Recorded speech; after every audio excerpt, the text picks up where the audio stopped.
Vamos a iniciar la plenaria de las mesas de trabajo.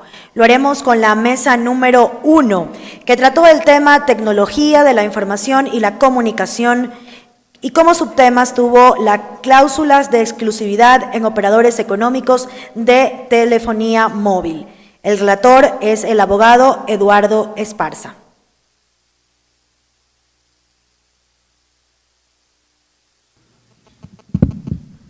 Buenas tardes con todas y todos. En la mesa número 1 trabajamos efectivamente el tema de telecomunicaciones en especial, y el doctor Pérez Mota básicamente nos contó sobre la experiencia en el tema de telecomunicaciones en México.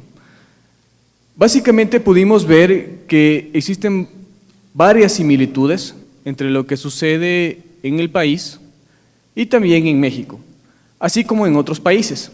Es decir, que es un mercado concentrado en operadores que incluso son los mismos que operan en otros países. En unos son o tienen mayor poder dominante, y en otros como que cambia, ¿no? Si en un país yo, la empresa A, tengo un poder de dominio mayor y la empresa B menor, en otro país ocurre lo contrario. La empresa B resulta que tiene más poder de mercado que la otra. Nos comentaba un poco de la experiencia que incluso se da a nivel internacional, en las que se exigen básicamente la pequeña de un mercado en un país usar las infraestructuras de la grande. Pero resulta que esta grande en el otro país donde es pequeña exige también ingresar. Pero ¿qué ocurre? Y es un poquito medio, explicaba, ¿no? Podría parecer paradójico que donde yo soy grande no le dejo ingresar al pequeño, pero acá donde estoy pequeño le pido al grande que me deje ingresar. Y decía, bueno, puede ser paradójico porque parecería que incluso contradictorio, pero económicamente no lo es, porque cada uno trata de buscar el ingreso y poder competir. También nos hablaba un poco de, justamente en este mercado, de lo que son los oligopolios naturales. Y por ejemplo, en el caso de las telecomunicaciones, nosotros tenemos un oligopolio regulado. ¿Por qué oligopolio? Porque efectivamente solo son 3 operadores los que participan en este mercado, que tienen concesión del Estado ecuatoriano para la telefonía móvil. Aquí abrimos un poquito la discusión o el debate sobre el tema de algunos operadores que, sobre todo uno, que en el año 2010 ya fue declarado por el CONATEL, Consejo Nacional de Telecomunicaciones, como operador dominante. Y bueno, se contaba un poquito la historia sobre cómo ya la Supertel en esos años ya impuso algunas multas a este operador, e incluso la superintendencia, me parece que fue el año pasado o principios de este año, pues impuso una multa por abuso de poder de mercado en el acceso a infraestructura de casi $130 millones, ¿no? Si no me equivoco.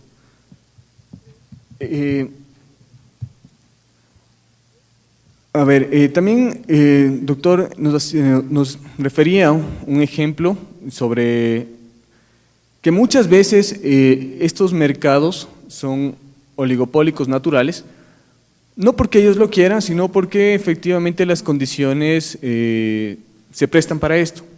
Y se acaba el caso del vuelo Aloha, ¿no? Él se refería, el vuelo Aloha tiene 2 frecuencias. Y a lo mejor no existen otros operadores en estos vuelos, no porque existan barreras de entrada, sino porque a lo mejor no existe la demanda. Bueno, y aquí habría que mencionar algo, y es que efectivamente la Autoridad de Aviación Civil, para otorgar el permiso de operación a una aerolínea para un vuelo Aloha, requiere de un análisis de demanda. Y si es que efectivamente existe la demanda de la otra empresa, pues se le otorga el permiso, pero es totalmente abierto, o sea, realmente no existen barreras de entrada. Y esto es lo que mencionaba como ejemplo el doctor. También se hablaba del tema de los vehículos, de los taxis en México, con un nuevo sistema de básicamente llamar a un taxi por mensajes de Internet. Este es un programa que apareció también ya en Europa, en España, y ha generado bastante debate, ¿no?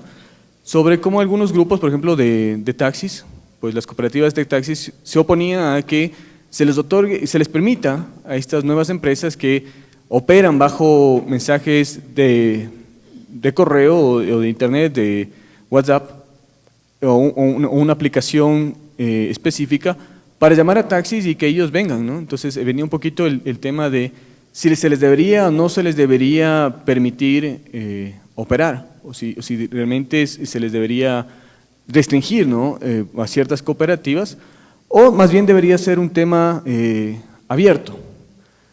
Ahí surgió una inquietud también de una de los miembros, de las personas que estuvieron en la mesa escuchando al doctor Pérez Mota, y era sobre si efectivamente se debería regular los mercados o más bien promover la competencia.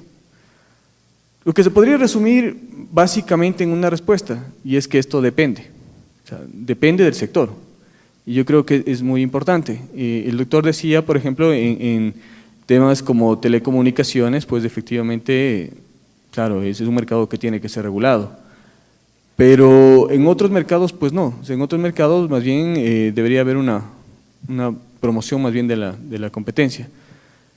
Ahí también surgió otra inquietud y era más bien del doctor sobre el tipo de sistema que nosotros tenemos, sistema estructural, ¿no?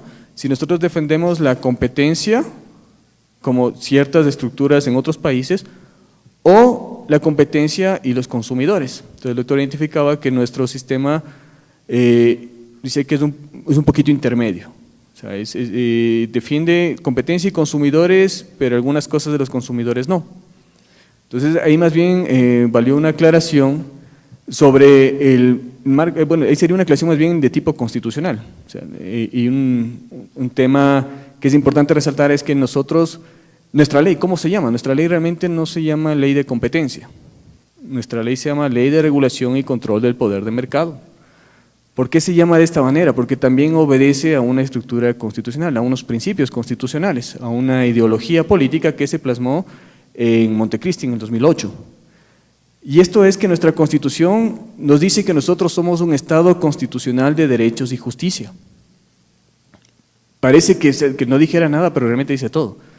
Esto nos dice a nosotros que estamos en lo que los jurisconsultos llaman el neoconstitucionalismo, que es básicamente un instrumento que utilizan los estados constitucionalizados para defender básicamente los derechos y garantías de los ciudadanos. Claro, bajo esta concepción del Estado Constitucional de Derechos y Justicia, claro, aterrizamos en nuestra ley, que es una ley de regulación y control del poder de mercado, donde realmente, bueno, y eso más bien es a mi percepción personal, lo que se protege en esa ley es la competencia, pero para garantizar los derechos de los consumidores y de los usuarios. O sea, no se garantiza la competencia per se, sino que esto tiene un fin, y es el fin de proteger a los usuarios y consumidores, protegiendo la competencia, porque la competencia es lo que crea es deficiencias. Además, la competencia también genera que los operadores económicos pues traten de estar en el mercado por una competencia de beneficios al usuario y al consumidor, o sea, de estar en una mejor posición de mercado, pero porque el consumidor me prefiere a mí, no por ningún abuso de poder de mercado, ni una práctica de acuerdo restrictivo, ni una práctica desleal. Entonces, mi percepción personal es que básicamente nuestra ley protege la competencia, pero porque el fin es proteger al usuario y al consumidor. También tuvimos la exposición de una alumna de la Universidad Nacional de Loja sobre la televisión pagada, que fue muy interesante y obtuvo la felicitación del doctor Pérez Mota y también de las autoridades que estuvieron en la mesa número 1. Básicamente ella nos daba a conocer, ¿no?, el análisis que hacía de los operadores de esta televisión pagada, y cómo incluso algunos operadores de telefonía móvil ya están queriendo incursionar también en ese sector. Ella mencionaba el caso de CNT, de Claro, que también quiere ingresar al sector de la televisión pagada. Y bueno, ella nos hizo una exposición muy buena que realmente mereció la felicitación del doctor Pérez Mota y del intendente de prácticas desleales que se encontraba en la mesa número 1. Y finalmente la mesa terminó con una pregunta, ¿no? Que la formulé, es una pregunta, no una afirmación, y era sobre el tema de los precios de la telefonía. Claro, el doctor Pérez Mota se refería a los precios que se cobran entre operadoras por la transferencia, ¿no? Por ejemplo, de una operadora A llamó a la B, entonces por usar la infraestructura, pues la operadora B tiene que reconocerle un pago la empresa A tiene que reconocer un pago a la empresa B. Se llama, si mal no recuerdo, eran precios de transferencia, me parece, en el sector de telecomunicaciones. Pero quisimos abordar una pregunta, ¿no? Y era sobre un tema de actualidad y que se relacionaba con la utilidad de las empresas de telefonía, ¿no? O sea, hubo el debate ahora, se trató de, lejos de que si está bien o mal, hubo una propuesta de parte del gobierno de establecer un margen de utilidad de los trabajadores del sector de telecomunicaciones y que ha salido en las noticias últimamente. Entonces venía una inquietud y era si es que a lo mejor los precios de la telefonía era demasiado caro, ¿no? O sea, porque está generando utilidades, vemos que a lo mejor la utilidad es muy buena, pero ¿quién está pagando estas utilidades? A lo mejor somos los usuarios de la telefonía móvil, ¿no? Porque existe una utilidad que incluso ha generado tanto debate, es que a lo mejor, es una pregunta, no estoy afirmando, a lo mejor pues existen utilidades muy buenas. Entonces, si quiso abrir el debate sobre qué piensa la ciudadanía, ¿no? Si a lo mejor los precios están muy altos o no, por el tema de las utilidades, y hasta ahí llegó el debate. Lastimosamente no se pudo concluir, nos quedó un poquito corto el tiempo, pero hasta aquí cuanto puedo comentarles de lo que ocurrió en la mesa número 1. Muchísimas gracias, abogado Eduardo Esparza, por su resumen de esta mesa de trabajo, tecnología de la información y la comunicación. De inmediato escuchamos las conclusiones de la mesa de trabajo número 2, que trató el tema transnacionales y crisis mundial. Relator, economista Rubén León. Perfecto, buenas tardes con todos. Voy a tratar de ser bastante breve por el tiempo. Básicamente la mesa de trabajo tuvimos una dinámica en la cual el doctor Teotonio hizo una presentación, abrimos un poco el foro, no hubo mucha participación, digamos, pero estuvieron todo el mundo prendido bastante en el tema de la exposición de Teotonio. Lo que vimos básicamente es la historia, un poquito de la historia del endeudamiento o por qué, ¿no es cierto? Porque ahora estamos en el tema de la crisis y vimos el tema de que en cierto momento hubo bastante inversión por parte de las que ahora son potencias en temas para la guerra, ¿no es cierto? Estados Unidos invirtió mucho dinero en temas de guerra, lo cual generó que este sea un motor en el tema productivo en ese país y le dio la posición de alguna manera dominante a nivel geopolítico. De igual manera se hablaba el tema de Europa. Lastimosamente ese crecimiento, luego de que ya no había la viabilidad, ¿no es cierto? Ya no se veía tanta inversión en temas de guerra y demás, empezó a ser un tema de crecimiento financiero, el cual nos explicaba Teotonio que no es un crecimiento, digamos, real o con bases, porque el crecimiento financiero no representa un crecimiento productivo. El crecimiento productivo es muy diferente, ¿no es cierto?, en temas de producción. Incluso se hablaba de que Estados Unidos ahora el tema productivo ya ni siquiera lo tiene dentro del país, sino que tiene bastantes empresas en las cuales producen en otros países como China, Perú, etcétera, y que esos productos son venidos. Entonces nunca hubo una inversión en temas de producción y ahora recientemente están con esas intenciones. Lo único que tuvieron era un crecimiento financiero. Lo cual lo que hizo bastante es crear una cortina que no evidenciaba datos o no evidencia índices reales de los posibles crecimientos que puedan tener los diferentes países. Y por el lado contrario, ¿no es cierto?, teníamos o tenemos ahora al momento países como China, como Rusia, las BRICS, que están, digamos, creciendo bastante en el tema productivo también, ¿no?, con demandas bastante altas, como China, que está absorbiendo, por su demanda está absorbiendo bastante productos de nuestra región y de otras regiones, y que estas han visto también que el hecho de fortalecer el tema financiero también es importante, pero no el más esencial, sino que es el tema productivo. Por ejemplo, lo que nos comentaba Teotonio en el hecho de que el crecimiento de China de hace 2 años, que fue del 10%, para este año fue del 7%, no se da porque efectivamente hubo, digamos que no hubo tal impacto, no hubo tan intensidad en el crecimiento del país, sino que hicieron políticas las cuales toda la producción que estaba dándose en el país sea consumida ahí mismo, es decir, no, trataron de limitar un poco el tema de las exportaciones, sino más bien que se abastezca la demanda interna de ese país de tal manera que se fortalezcan las bases. En este momento también, justamente ese momento también conversábamos de la creación de nuevas instituciones financieras, ¿no?, el tema del Banco de los BRICS, el tema del Banco de Asia, y también se habló un poquito de cómo nosotros como región estamos viendo la posibilidad también del tema del Banco del Sur, que sería una iniciativa que nos ayudaría bastante a mitigar posibles profundizaciones en crisis en temas financieros. Eso también nos llevó, y eso fue lo interesante, creo yo, de la discusión, es el hecho de que empezamos con crisis y terminamos hablando incluso hasta de la economía popular solidaria. Porque se habla de que tenemos que hacer o tenemos que tener un modelo de crecimiento productivo, es decir, fortalecer las bases productivas del país. Entonces, las políticas como el cambio de la matriz productiva, temas de economía popular solidaria, vienen a ser fundamentales para el país para poder efectivamente que no tengamos fuerte impacto a nivel de las crisis que están teniendo en Europa. Pero conversando sobre este tema, nos dimos cuenta que las políticas no son suficientes, sino que es necesario también una participación mucho más activa de la ciudadanía y también de la academia. ¿Por qué? Porque resulta que, como Andrés nos decía el día de hoy en la mañana, nos decía, el 80% de las compras públicas se van a temas importados.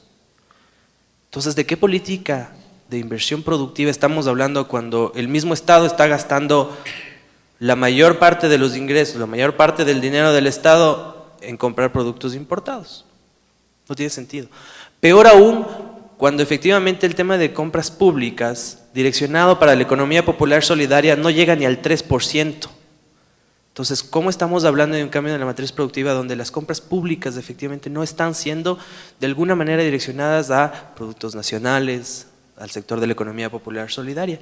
Y eso nos llama mucho la atención a que nosotros tenemos que ser, ¿no es cierto?, como ciudadanos también, conscientes de que nuestra estructura de consumo, ¿sí?, la estructura de consumo tiene que variar, tiene que cambiarse completamente.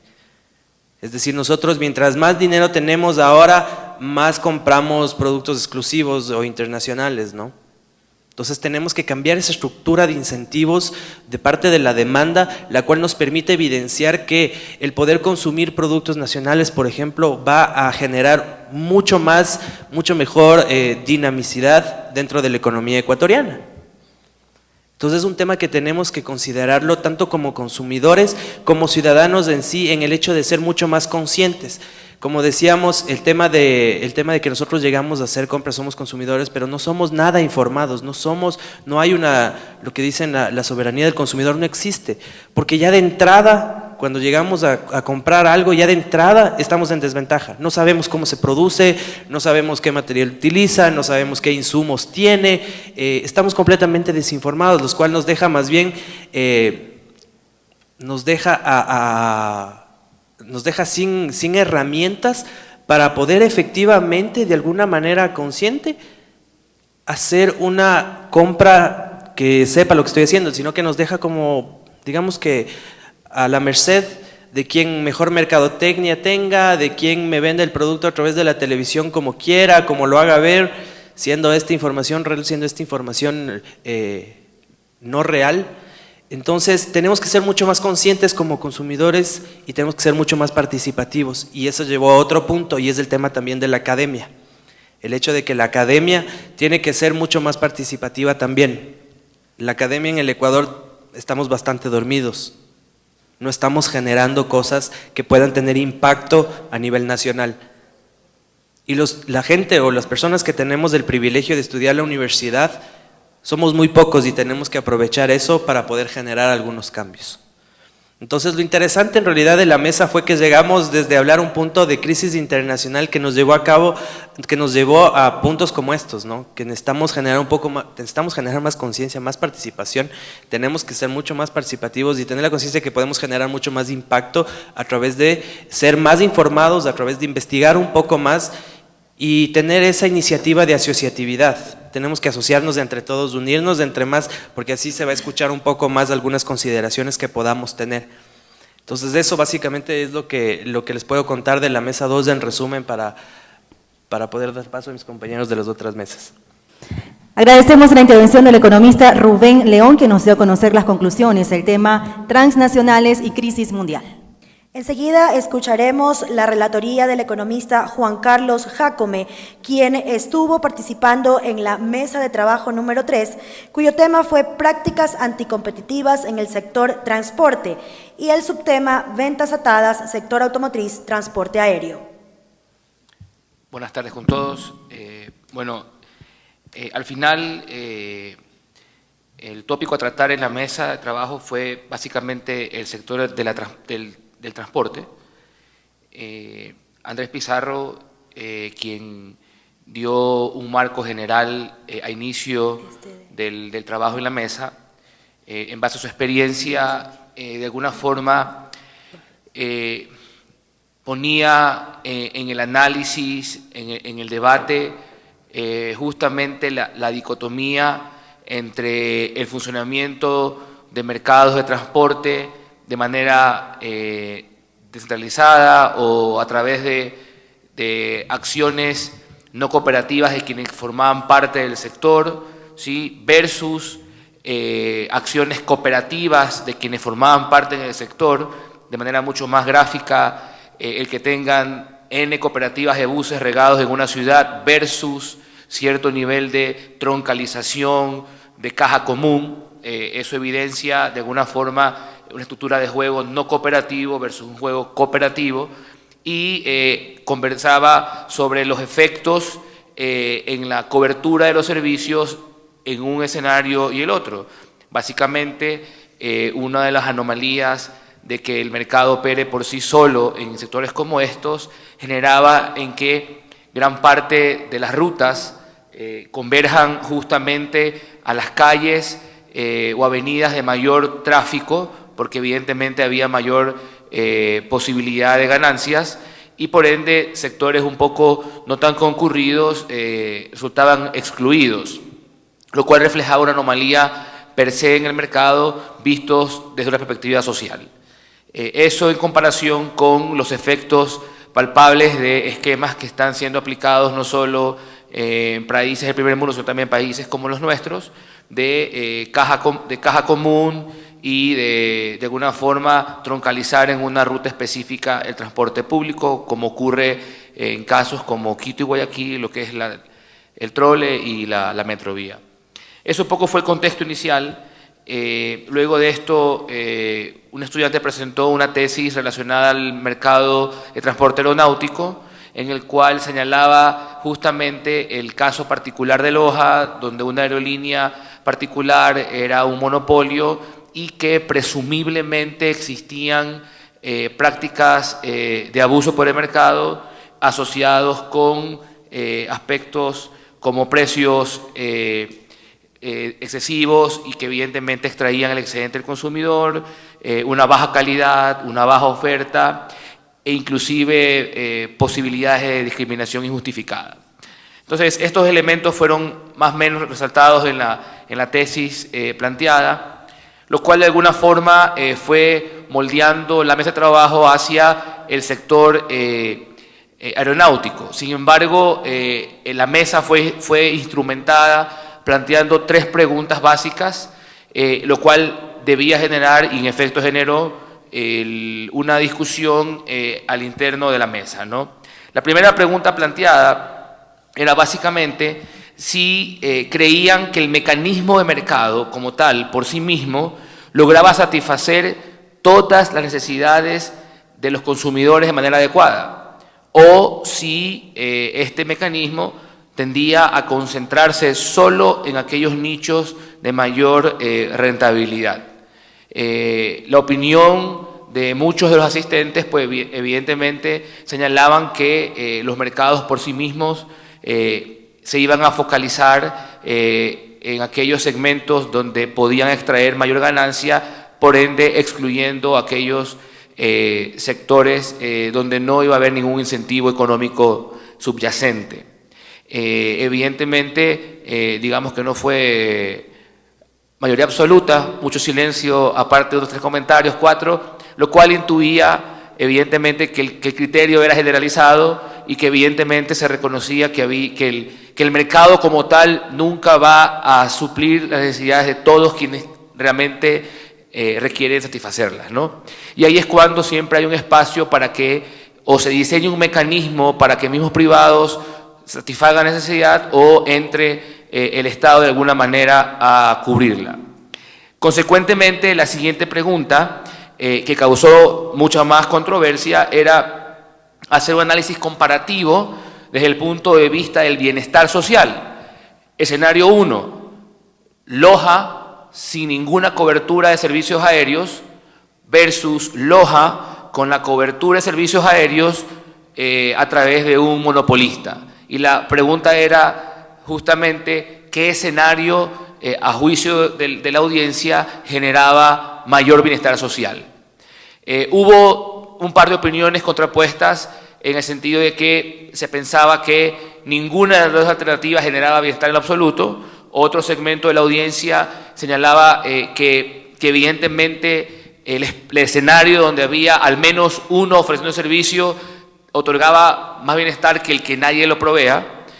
Sin embargo, hubo un consenso absoluto en que independientemente de que exista un monopolio, este debe siempre precautelar calidad de servicio, ausencia de abusos, precios razonables, accesos para todos los consumidores y, sin duda alguna, que repercute en un entorno de buen vivir, de equidad y de justicia al interior del mercado.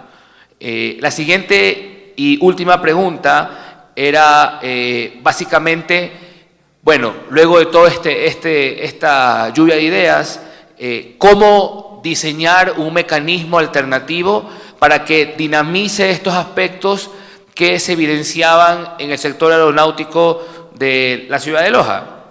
Y las ideas eran múltiples. Una de ellas apuntaba básicamente a mirar hacia la estructura de costos como un mecanismo real para establecer algún umbral de precios que permita dar algún grado de, primero, accesibilidad a dicho servicio por parte de la mayor población posible, y segundo, que cree algún espacio de competencia para un futuro competidor. Ese fue uno de los argumentos planteados. Otro era, de alguna forma, rediseñar el mecanismo que hoy está vigente, que es el del subsidio a la gasolina que utilizan las aeronaves en función de la cobertura de sectores que convencionalmente no son cubiertos. Básicamente el planteamiento era que el subsidio se asocie con la distancia que hay entre el costo de producir el servicio y el precio fijado. Es decir, mientras más cerca el precio del costo, pues en todo caso mayor el subsidio. Ese fue un mecanismo planteado. Otra persona, y diría no otra, sino varias personas, apuntaban a que el problema evidenciado en este mercado respondía más a aspectos institucionales, ¿sí?, de los entes reguladores específicos, más que de cualquier otro elemento. De esta forma se hizo digamos que un acercamiento a 3 tópicos concatenados que de alguna forma permitían quizás no resolver problemas, pero indudablemente provocar esa esa hilación de argumentos, hilación de ideas, para que evidentemente la discusión prosiga no solo en un ambiente de un congreso, sino en corredores, en aulas y en otros foros, no solo aquí, sino a nivel nacional. Es lo único que les puedo comentar. Muchas gracias. Agradecemos al economista Juan Carlos Jácome, quien nos trajo el resumen de los asuntos tratados en la mesa de trabajo número 3, prácticas anticompetitivas en el sector del transporte.